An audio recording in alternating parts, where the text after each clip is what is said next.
복음 전파의 의미라는 제목으로 말씀 전하겠습니다. 예수님께서 세우신 새 공동체인 교회는 복음을 전파하는 공동체입니다. 그러나 교회가 복음을 전하면서도 기쁨이 없는 모습을 가끔 발견하게 됩니다. 이것은 복음과 복음 전파의 의미를 잘 모르기 때문입니다. 오늘 본문을 통해서 그 의미를 깨닫고 또 기쁨을 회복하시는 우리 모두가 되기를 주님의 이름으로 축복합니다. 아멘. 첫 번째 복음 전파는 하나님의 뜻에 순종하는 것입니다. 경비대장이 성전에 서서 백성을 가르치는 사도들을 붙잡았습니다. 그리고 사내들인 공회 앞에 세웁니다. 대제사장은 사도들에게 세 가지를 신문합니다. 첫째는 자신들이 이전에 금했던 예수의 이름으로 사람들을 계속 가르쳤던 것에 대해서 신문하고, 둘째는 결국 사도들의 그 가르침을 예루살렘 안에 가득하게 한 것에 대해서, 마지막 세 번째는 예수님의 죽음을 사형 선고했던 자신들의 책임으로 돌리는 것에 대해서 신문했습니다. 이에 대한 사도들의 답변은 분명했습니다. 사도들은 사람보다 하나님께 순종하는 것이 마땅하다라고 예수 그리스도의 복음을 전합니다. 오늘 본문 29절에서 32절까지 말씀 우리 한 목소리로 함께 읽습니다. 베드로와 사도들이 대답하여 이르되 사람보다 하나님께 순종하는 것이 마땅하니라. 너희가 나무에 달아 죽인 예수를 우리 조상의 하나님이 살리시고 이스라엘에게 회개함과 죄사함을 주시려고 그를 오른손으로 높이사 임금과 구주로 삼으셨느니라. 우리는 이 일의 증인이요 하나님이 자기에게 순종하는 사람들에게 주신 성령도 그러하니라 하더라. 아멘. 사도들은 예수님을 통해 성취된 하나님의 구원을 선언합니다. 십자가에서 죽임당한 예수님을 하나님이 살리시고 또 사람들이 회개하고 죄 사함 받도록 예수님을 임금과 구주로 삼으셨다는 것입니다. 또한 자신들과 성령이 이 일의 증인이라고 답변합니다.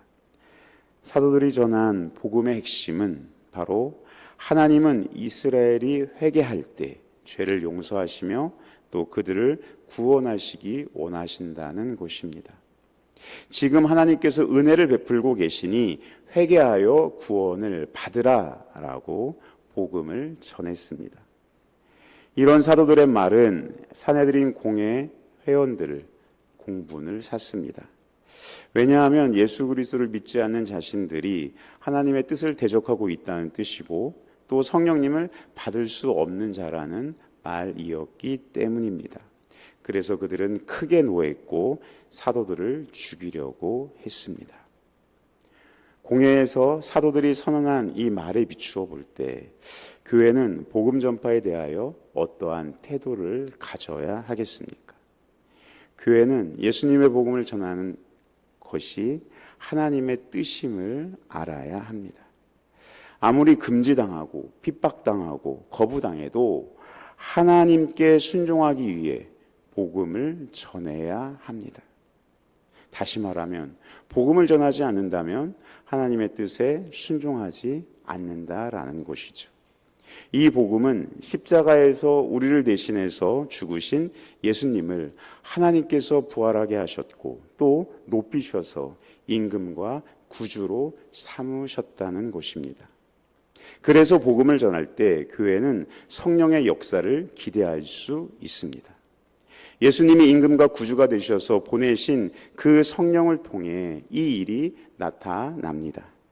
하나님이 복음을 듣고 믿는 자들에게 성령을 통해 회개와 죄사함의 은혜를 허락하시기 때문입니다. 복음을 전할 때 성령의 역사가 동반합니다. 혹시 하나님의 뜻을 알지 못해서 순종하지 못한다고 생각하는 분 계십니까? 하나님의 뜻은 분명하게 전해졌습니다. 복음을 전하며 살아가는 것이 바로 하나님의 뜻입니다. 이 뜻은 너무나 분명해서 회피할 수가 없습니다. 사람들은 복음을 모르기 때문에 하나님의 뜻을 모르고 또 그 뜻에 순종하지도 못합니다. 그러나 십자가에서 죽으시고 부활하신 예수님이 임금과 구주가 되셨다는 그 복음에 굴복하고 이 사실을 믿는 사람들은 하나님의 뜻이 무엇인지 분명히 알고 있습니다. 성령을 통해 회개하고 죄 사함을 받아야 할 뿐만 아니라 그 복음을 전해야 한다는 것입니다. 사도들은 공회 앞에 담대하게 말했습니다. 사람보다 하나님의 뜻을 순종하는 것이 옳다. 하나님의 뜻은 불신자들에게 복음을 전할 때 회개와 죄 사함의 은혜를 받도록 하는 것입니다. 이를 믿지 않기 때문에 순종하지 않는 것이죠. 십자가에서 죽으시고 부활하신 예수님이 우리의 임금과 구주가 되셨다는 복음을 믿는 자들은 하나님의 뜻이 무엇인지 아는 자들입니다. 그들은 하나님의 뜻에 따라 불신자들에게 예수 그리스도의 복음을 전하는 삶을 삽니다. 그리고 하나님의 뜻에 철저히 순종합니다. 그런 하나님의 은혜가 우리 가운데 있기를 주의 이름으로 축복합니다. 아멘. 두 번째는 복음 전파는 하나님의 주권을 인정하는 것입니다. 산헤드린 공회가 격분하여서 사도들을 죽이려고 하자 모든 백성에게 존경받는 바리새인 율법교사 가말리엘이 중재에 나섭니다. 가말리엘은 사도들을 신중하게 대해야 한다고 하면서 드다와 유다가 일으킨 밀란이 금세 사그러졌던 것을 예로 듭니다. 오늘 본문 38절 39절 말씀 우리 함께 읽습니다. 이제 내가 너희에게 말하노니 이 사람들을 상관하지 말고 버려두라. 이 사상과 이 소행이 사람으로부터 났으면 무너질 것이요 만일 하나님께로부터 났으면 너희가 그들을 무너뜨릴 수 없겠고 도리어 하나님을 대적하는 자가 될까 하노라 하니. 가말리엘이 한 말의 전체 요지는 모든 것을 그분의 뜻대로 다스리시는 하나님의 주권에 맡겨드리라는 것입니다. 이러한 가말리엘의 말은 성경 본문에 대단히 길게 인용되었습니다. 그만큼 중요하다는 것이겠죠. 예수 십자가 복음과 또 교회는 가말리엘의 말처럼 사람들이 막을 수 없는 것입니다. 오히려 2000년 동안 더욱 커져가고 있습니다. 이것 자체만으로도 하나님이 함께 하신다는 증거입니다. 가말리엘이 중재에 나서서 사도를 내버려 두라고 말하는 것을 통해 우리는 무엇을 알아야 합니까? 그것은 바로 교회의 복음 전파는 하나님께로부터 난 것이기 때문에 아무도 무너뜨리거나 대적할 수 없다는 것입니다. 결국 복음 전파가 하나님의 주권 아래 있다는 것입니다. 그 이유는 전능하신 하나님께서 함께 하시기 때문입니다. 그래서 복음 전파를 대적하는 것은 곧 하나님을 대적하는 것과 같습니다. 교회는 이 사실을 기억하면서 담대하게 복음을 전해야 합니다. 복음 전파는 하나님의 주권 안에 있습니다. 그래서 복음을 전하는 우리들을 하나님께서 지켜주시고 그 복음이 전파되게 하실 것입니다. 미시오데이라는 신학 용어가 있습니다. 하나님의 선교, 하나님의 보내심으로 번역할 수 있습니다. 복음 전파가 하나님의 주권 안에 있다는 이 개념은 교회의 사명을 이해하는 데 점점 더 중요하게 인용되고 있습니다. 선교학자 데이비드 모시는 다음과 같이 말했습니다. 교회는 선교의 사명을 위한 도구로 여겨집니다. 선교가 있기 때문에 교회가 있는 것이지 그 반대가 아닙니다. 교회의 존재 이유는 바로 선교라는 말입니다. 다시 말하면 복음 전파인 선교는 하나님께로부터 나와서 교회의 사명으로 주어진 하나님의 주권입니다. 복음이 하나님으로부터 난 것을 우리가 믿고 있습니까? 사도들이 목숨을 잃을 위기에서 중재한 이 가말리엘의 말은 복음의 진리가 하나님께로부터 온 것임을 간접적으로 확증하는 것입니다. 가말리엘의 말처럼 한 지도자가 신념을 가지고 나타나 그 뜻을 도모한다 할지라도 그가 죽으면 그 사상은 실패하거나 소멸에 갔습니다. 이 역사상 무수히 많은 그러한 일들이 있었습니다. 그러나 사도들이 전한 복음은 실패하지 않았습니다. 예수님이 십자가에서 죽으셨지만 부활하셨고 온 세상의 주가 되셔서 지금도 성령을 통해 일하고 계시기 때문입니다. 어느 누가 로마의 작고 척박한 식민지에서 전파된 복음이 전 세계를 지배하는 거대한 흐름이 될 줄 알았겠습니까? 정말 지구 반대편에 있는 우리가 복음을 듣고 주님 앞에 나와 예배드릴 줄 누가 알았겠습니까? 팔레스타인 변방의 소수무리가 전했던 그 가르침과 운동도 지금은 생명력 있게 온 열방에 퍼져서 역사하고 있습니다. 왜냐하면 성령께서 역사하시기 때문입니다. 하나님의 주권 안에 있기에 복음 전파는 그래서 막을 수가 없습니다. 또한 이를 대적한다면 하나님을 대적하는 것이기에 오히려 심판당하고 패망할 것입니다. 그 누구도 이 세상 끝날까지 복음을 무너뜨리거나 대적할 수 없습니다. 이러한 사실을 알고 용기를 갖고 복음을 전파하시는 저와 여러분들 되시길 주님의 이름으로 축복합니다. 아멘.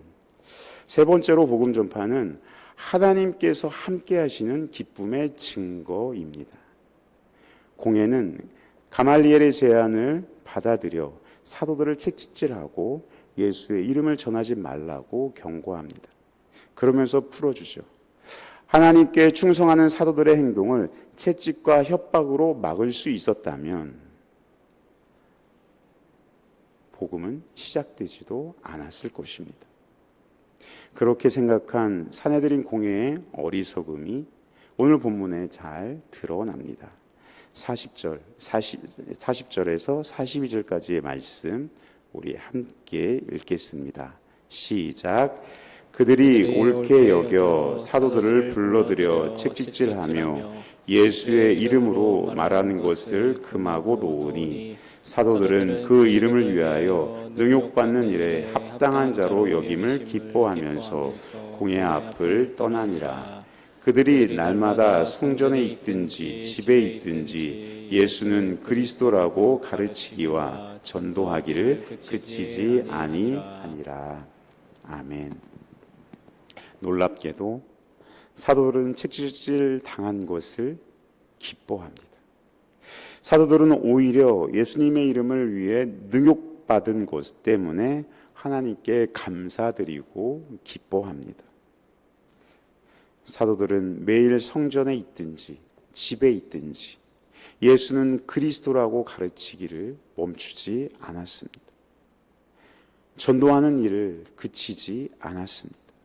핍박과 협박에도 굴하지 않고 오히려 복음을 전하는 것을 기뻐하는 그들은 세상이 감당하지 못할 자들이었습니다. 어떻게 채찍질을 당하는데도 기뻐할 수 있을까요? 당시 채찍은 금속이나 뼈조각 같은 것을 박은 여러 가닥의 가죽을 줄로 만들었습니다.